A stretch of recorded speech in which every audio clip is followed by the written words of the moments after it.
ಪ್ರವಾಹದ ವಿರುದ್ಧ ಈಜ್ತಾ ಇದ್ದೀನಿ ಅಂತ ಅನಿಸ್ತಾ ಇಲ್ವಾ? ಅದು ಖಂಡಿತ ಮೇಡಮ್. ಪ್ರತಿದಿನ ಬೆಳಗ್ಗೆ ಇದ್ರೆ ಯಾರು ಯಾವಾಗ ಬರ್ತಾರೆ ಗೊತ್ತಿಲ್ಲ. ಯಾವ್ದಾದ್ರು ಫೋನ್ ಬಂದ್ರೆ ಯಾರು ರೌಡಿ ಮಾಡ್ತಾನೆ ಅಂತ ಗೊತ್ತಿಲ್ಲ, ಯಾವ ರಾಜಕಾರಣಿ ಮಾಡ್ತಾರೆ ಅಂತ ಗೊತ್ತಿಲ್ಲ, ಯಾವ ಪೊಲೀಸರು ಫೋನ್ ಮಾಡ್ತಾರೆ ಅಂತ ಗೊತ್ತಿಲ್ಲ. ಬರೋ ಫೋನ್ ತೆಗಿತಿದೀವಿ, ಮಾತಾಡ್ತಿದೀವಿ, ಹಲವಾರು ವಾಟ್ಸಪ್ ಕಾಲ್ಗಳನ್ನ ಮಾಡಿ ಧಮಕಿ ಹಾಕ್ತಾರೆ. ಯಾರೋ ಮಾಡಿದಾರಲ್ಲ ಅಂತ ಸಡನ್ ನಾವು ಆಲ್ ಆಫ್ ಸಡನ್ ನಾವು ತೆಗೆದು ಬಿಡ್ತೀವಿ. ಬೈದಿರೋದು ಉಂಟು, ಬೈಸ್ಕೊಂಡಿರೋದು ಉಂಟು. ಹೋಗ್ತಾ ಇದೆ. ನೀವ್ ಹೇಳ್ದಾಗೆ ಪ್ರವಾಹ ಅನ್ನೋದಿನ ಸುನಾಮಿ ಅಂತಾನೆ ಹೇಳ್ಬೋದು. ಯಾಕೆಂದ್ರೆ ನಾನು ಅವಾಗ್ಲೇ ಹೇಳ್ದಂಗೆ ಹೋರಾಟಗಾರ ಹುಟ್ಟಿದ್ರೆ ಪಕ್ಕದ ಮನೇಲೆ ಹುಡಬೇಕು. ನಮ್ಮ ಮನೇಲಿ ಸಭ್ಯಸ್ಥರು ಏನೂ ಪ್ರಶ್ನೆ ಮಾಡದಿರುವಂಥವ್ರು, ಕಂಡ್ರು ಕಾಣದಂಗೆ ಹೋಗುವಂಥ ವ್ಯಕ್ತಿಗಳೇ ನನ್ನ ಮನೇಲಿ ಒಳ್ಳೆ ಮಕ್ಕಳು ಹುಟ್ಟಬೇಕು ಅನ್ನೋದು. ಆದರೆ ನಮ್ಮಂತಿಯವರು ತುಂಬ ಜನ ಇದ್ದಾರೆ, ಹೋರಾಟಕ್ಕೆ ಬರಬೇಕು, ಹೋರಾಟವನ್ನು ಖಂಡಿಸ್ಬೇಕು ಅನ್ನೋದು. ಬಟ್ ಎಲ್ಲೋ ಒಂದು ಕಡೆ ಅವ್ರಿಗೆ ಜ್ಞಾನದ ಕೊರತೆ ಇದೆ. ಹಾಗಾಗಿ ಕಳೆದ 2 ವರ್ಷಗಳಿಂದ ಸತತವಾಗಿ ನಾನು ಮಾಹಿತಿ ಹಕ್ಕು ಕಾಯ್ದೆ ಬಗ್ಗೆ ಅರಿವು ಮೂಡಿಸ್ತಾ ಇದ್ದೀನಿ ಉಚಿತವಾಗಿ. ಮತ್ತೆ ಹೋರಾಟಗಾರರಿಗೆ ಆತ್ಮಸ್ಥೈರ್ಯ ತುಂಬಿ ಅವ್ರ ಜೊತೆ ನಿಂತಿದ್ದೀನಿ. ಯಾವುದಾದ್ರು ಜಿಲ್ಲೆಯಲ್ಲಿ ಅವ್ರ ಮೇಲೆ ಅಲ್ಲೇ ಆದಂಥ ಸಂದರ್ಭದಲ್ಲಿ ಆ ಕ್ಷಣಕ್ಕೆ ನಾನು ಸ್ಪಂದಿಸಿದ್ದೀನಿ, ಅವ್ರಿಗೆ ಈಗಲೂ ಸ್ಪಂದಿಸ್ತಿದ್ದೀನಿ ಕೂಡ. ನಾನು ಹೇಳೋದು, ಎಲ್ಲ ಹೋರಾಟಗಾರರು ಒಗ್ಗಟ್ಟಾಗಿದ್ರೆ ಯಾವ ಭ್ರಷ್ಟ ಶಕ್ತಿನೂ ನಮ್ಮ ಮುಂದೆ ಬರೋದಕ್ಕೆ ಎದುರುತ್ತೆ. ಆದರೆ ನಮ್ಮಲ್ಲಿ ಕೊರತೆ ಏನಾಗಿದೆ ಅಂದರೆ, ಅವನಿಂದ ನಾನೇ ಯಾಕೆ ಹೋಗ್ಬೇಕು, ಆ ಹೋರಾಟಗಾರನಿಂದ ನಾನೇ ಯಾಕೆ ಹೋಗ್ಬೇಕು ಅನ್ನೋ ಈ ಒಂದು ಕೆಟ್ಟ ಚಾಳಿ ನಮ್ಮ ಹೋರಾಟಗಾರಲ್ಲಿ ಇರೋದ್ರಿಂದ ನಮ್ಮ ಮೇಲೆ ಈ ಪ್ರವಾಹ ಇಸ್ತಾ ಇದ್ದೀವಿ. ಮತ್ತು ಆ ಆರೋಪಗಳು, ಹಲ್ಲೆಗಳು, ಧಮಕಿಗಳು ಎದುರಿಸುತ್ತಾರಂಥದ್ದು ಆಗ್ತಿದೆ. ಮುಂದಿನ ದಿನಗಳಲ್ಲಿ ಅದಾಗಲ್ಲ. ನಾವು ಆಲ್ರೆಡಿ ಪಣ ತೊಟ್ಟಿದ್ದೀವಿ. ಎಲ್ಲ ಹೋರಾಟಗಾರನ ಒಗ್ಗೂಡಿಸ್ಲೇಬೇಕು. ಒಗ್ಗೂಡಿಸಿ ಈ ಒಂದು ಪ್ರವಾಹನ ತಡೆದು ನಿಲ್ಲಿಸ್ಬೇಕು ಅಂತ 100% ನಾನು ಮರ ಅಂತೂ ಕಡಿಯೋಕ್ಕಾಗೋದಿಲ್ಲ, ರೆಕ್ಕೆಗಳಂತೂ ತೆಗಿತೀವಿ. ಖಂಡಿತವಾಗ್ಲು. ಈಗ ಮಾಹಿತಿ ಹಕ್ಕು ಕಾಯ್ದೆಯ ಕುರಿತಂತೆ ಜಾಗೃತಿ ಮೂಡಿಸುವಂತ ಪ್ರಯತ್ನ ಹೆಂಗ ಸಾಗಿದೆ ಅಂತ, ಹೆಂಗ ಆರಂಭ ಮಾಡಿದ್ರಿ? ಯಾವ್ಯಾವ ಹಂತದಲ್ಲಿ ತಿಳಿಸುವಂತ ಪ್ರಯತ್ನ ಆಗುತ್ತೆ? ಮೊದಲಿಗೆ ಅಧಿಕಾರಿಗಳಿಂದ ಪ್ರೆಸರ್ ಬಂತು ನನಗೆ.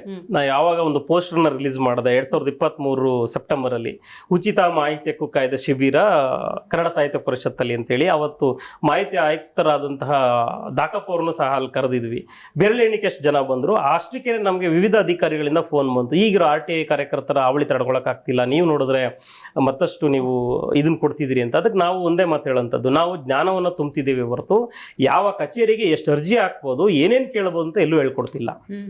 ನೀವು ಯಾಕೆ ಅರ್ಜಿಯನ್ನು ಹಾಕ್ಬೇಕು, ಯಾವ ವಿಚಾರದಲ್ಲಿ ಅರ್ಜಿ ಹಾಕ್ಬೇಕು, ಮತ್ತೆ ಎಷ್ಟು ದಿವಸದವರೆಗೂ ಒಂದು ಅಪ್ಲಿಕೇಶನ್ ವ್ಯಾಲಿಡ್ ಇರ್ತದೆ, ಅದಾದ್ಮೇಲೆ ಫಸ್ಟ್ ಅಪೀಲ್ ಯಾವಾಗ ಹೋಗ್ಬೇಕು, ದ್ವಿತೀಯ ಮೇಲ್ಮನವಿ ಯಾವಾಗ ಹೋಗ್ಬೇಕು, ಸೆಕ್ಷನ್ಗಳು ಏನ್ ಹೇಳುತ್ತೆ ಅನ್ನೋದು ವಿಚಾರದಲ್ಲಿ ಅಷ್ಟೇ ನಾವು ಅರಿವು ಮೂಡಿಸ್ಕೊಡ್ತಾ ಇರುವಂತದ್ದು. ಅಲ್ಲಿ ಬೆರಳೆಣಿಕೆ ಜನ ಬಂದ್ರು. ಅದಾದ್ಮೇಲೆ 2023 ಡಿಸೆಂಬರ್ ಅಲ್ಲಿ ಗಾಂಧಿ ಭವನದಲ್ಲಿ ಒಂದು ಸೇಮ್ ಮಾಹಿತಿ ಹಕ್ಕು ಕಾಯ್ದೆ ಉಚಿತ ಶಿಬಿರ ಮಾಡ್ತೀವಿ. ಅಲ್ಲಿಗೆ 300ಕ್ಕೂ ಹೆಚ್ಚು ಜನ ವಿವಿಧ ರಾಜ್ಯ, ಅದು ವಿತ್ ಸಾಕ್ಷಿ ಸಮೇತ, ಅದು ನಾನು ಇದಕ್ಕೆ ಹೇಳ್ತಿಲ್ಲ, 300ಕ್ಕೂ ಹೆಚ್ಚು ಜನ ಗಾಂಧಿ ಭವನದಲ್ಲಿ ಸೇರಿದ್ರು. ಎಲ್ಲ RTI ಆಕ್ಟಿವಿಸ್ಟ್ಗಳೇ. ಅಲ್ಲೂ ಕೂಡ ಒಂದು 10 ಜನ ಹೆಸರಾಂತ RTI ಆಕ್ಟಿವಿಸ್ಟ್ಗಳಿಗೆ ಒಂದು ಪ್ರಶಸ್ತಿ ಕೊಡುವಂತ ಕಾರ್ಯಕ್ರಮ ಮಾಡಿದ್ವಿ.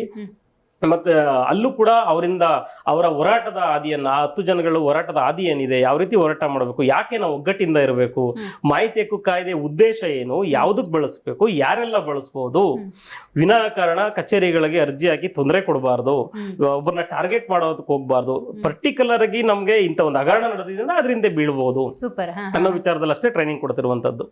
ಈಗ ನ್ಯಾಯಾಲಯ ಅಂದಾಗ್ಲೂ ನೀವು ಮಾತಾಡ್ಬೇಕಾದ್ರೆ ನನಗೆ ಈ ಪ್ರಶ್ನೆಗಳೆಲ್ಲ ಬರ್ತಾ ಇತ್ತು. ಈಗ ಯಾವ್ದೊಂದು ಕೇಸ್ ತಗೋತೀರಿ ಅನ್ನೋದಾದ್ರೆ, ಆ ಕೇಸ್ ನ್ಯಾಯಾಲಯಕ್ಕೆ ಹೋಯ್ತು ಅನ್ನೋದಾದ್ರೆ, ಇವತ್ತು ಕಾನೂನು ಹೆಂಗ್ ಬದಲಾಗಿದೆ ಅಂತ ಹೇಳಿದ್ರೆ, ನೀವು ಸೂಕ್ತ ದಾಖಲಾತಿಗಳನ್ನು ಕೊಡ್ಲಿಲ್ಲ ಅಂದ್ರೆ ನಿಮ್ಮ ಮೇಲೆ ಆಕ್ಷನ್ ತಗೋಬಹುದು. ಖಂಡಿತ ಅದು ಆಗ್ತಿದೆ ಮೇಡಮ್. ಆದ್ರೆ ಅದ್ಯಾಕೆ ಆಗ್ತಿದೆ ಅಂದ್ರೆ ಅದಕ್ಕೂ ಅಧಿಕಾರಸ್ಥರೇ ಕಾರಣ. ಯಾಕೆ ಅಂದ್ರೆ ನಾವು 10 ರೂಪಾಯಿ ತುಂಬಿ RTI, ಈಗ ಬೇರೆ ಯಾವ್ದು ಆಪ್ಷನ್ ಇಲ್ಲ ನಮ್ಗೆ. ನಾವು ಮುಂಚೆಲ್ಲ ಒಂದು ಲೆಟರ್ ಬರ್ದು ಕೊಡ್ತಿದ್ವಿ, ನಮ್ಗೆ RTC ನಕಲು ಕೊಡಿ, MR ನಕಲು ಕೊಡಿ ಅಂತ ಕೊಡ್ತಿದ್ವಿ. ಅದಕ್ಕೆ ವಿನಾಕಾರಣ ವರ್ಷಾನುಗಟ್ಟಲೆ ಅಲ್ಸಿದ ಉದಾಹರಣೆ ಇವತ್ತಿಗೂ ಇದೆ. ಎಷ್ಟೋ ಜನಕ್ಕೆ RTI ಅನ್ನೋದು ಸಿಗುತ್ತೆ ಅನ್ನೋದು ಗೊತ್ತಿಲ್ಲ, ಇವತ್ತಿಗೂ ಇದೆ. ಎಷ್ಟೋ ಜನ ತಾಲೂಕು ಆಫೀಸ್ಗೆ 500,000 ಕೊಟ್ಟು ತಗೊಂಬರುವಂತ ಉದಾಹರಣೆಗಳಿದೆ. ಹಾಗೆ ಮಾಹಿತಿ ಹಕ್ಕು ಕಾಯ್ದೆ ಸಿಕ್ಕದ ಮೇಲೆ ಯಾಕೆ ಮಾಹಿತಿ ಹಕ್ಕು ಕಾಯ್ದೆನ ಬಳಸಬೇಕು ಅಂದ್ರೆ, ಸರ್ಕಾರಿ ಕಚೇರಿಯಲ್ಲಿ ಇರುವಂತಹ ಕಬೋರ್ಡ್ ನಲ್ಲಿ ಬಚ್ಚಿಟ್ಟಿರುವಂತಹ ಭ್ರಷ್ಟಾಚಾರದ ದಾಖಲಾತಿಗಳನ್ನ ಹೊರ ತೆಗೆಯಕ್ಕೆ ಸಿಕ್ಕಿರೋದೇ ಮಾಹಿತಿ ಹಕ್ಕು ಕಾಯ್ದೆ 2005. ಆ ಕಾಯ್ದೆ ಅನುಸಾರ ನಾವು ಅರ್ಜಿನ ಸಲ್ಲಿಸಿದ್ರೆ 30 ದಿನದ ಒಳಗಡೆ, ಅಂದ್ರೆ 15 ದಿನದಲ್ಲಿ ಅರ್ಜಿದಾರರಿಗೆ ಹಣ ತುಂಬಿ ಅಥವಾ ರಿಜೆಕ್ಟ್ ಮಾಡಿದ್ವಿ ಅಥವಾ ವರ್ಗಾವಣೆ ಮಾಡಿದ್ವಿ ಅಂತ 5 ದಿನ, 15 ದಿನ, 30 ದಿನದಲ್ಲಿ ನಮ್ಗೆ ರಿಪ್ಲೈ ಕೊಡಬೇಕು. ಆದ್ರೆ ಯಾವ ಅಧಿಕಾರಿನೂ ರಿಪ್ಲೈ ಕೊಡೋದಿಲ್ಲ.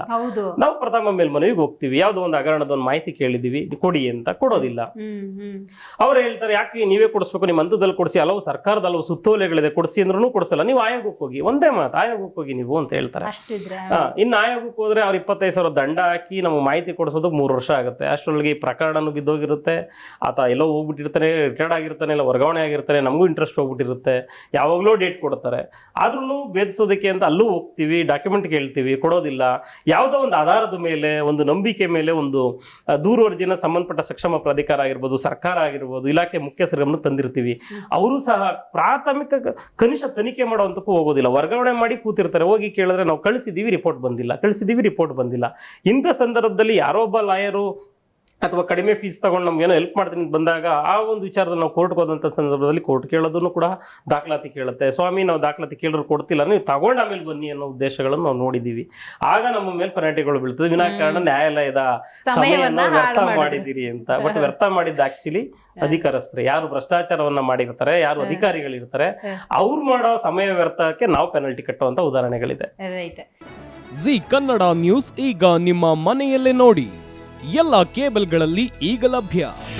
ನಿಮ್ಮ ನೆಚ್ಚಿನ ಜಿ ಕನ್ನಡ ನ್ಯೂಸ್ ಈಗ ಸನ್ ಡೈರೆಕ್ಟ್ ನಲ್ಲಿ number 292, Tata play number 1664, Jio TV number 1334, NXT digital number 30, in cable number 30, city networks 51, U digital number 162, GTPL number 17, Rockline telecommunications number 42, Shri Basaveshwara cable number 168, rural cable network 60, Vinayaka digital 57, Abhishek cable 821, city channel 53, Siddeshwara cable network 57, V4 digital Infotech 628, Surya digital networks 53, Gajanan digital number 836, Malnad Infotech private limited number